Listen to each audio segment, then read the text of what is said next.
Magandang hapon po, ito ang News TV Live. Naglagak na ng tig-kakalahating milyong pisong piyansa sina Cedric Lee, Simeon Raz at Denise Cornejo para sa kinakaharap nilang kasong serious illegal detention kaugnay sa pambubugbog sa actor at TV host na si Bong Navarro. May report si Jay Sabale. Jay? Chino, nakausap na natin dito si Attorney Callejo, ang lead counsel nga nito nila Cedric Lee, yung kampo nila. No?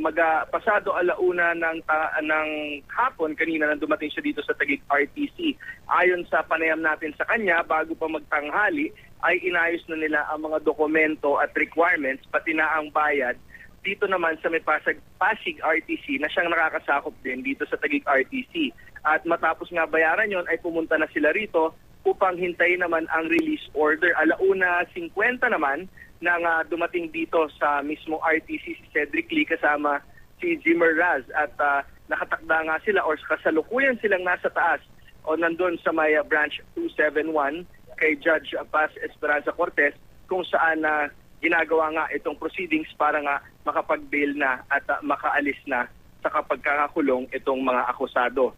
At sinasabi rin ni Atty. Callejo na inaasahan nila na magkakaroon nga ng filing for reconsideration naman ang kabilang kampo nila Bong Navarro ukol dito. Pero sabi niya, dahil naset na ang bill, ito ay executory at karapatan ng mga akusado. Sino?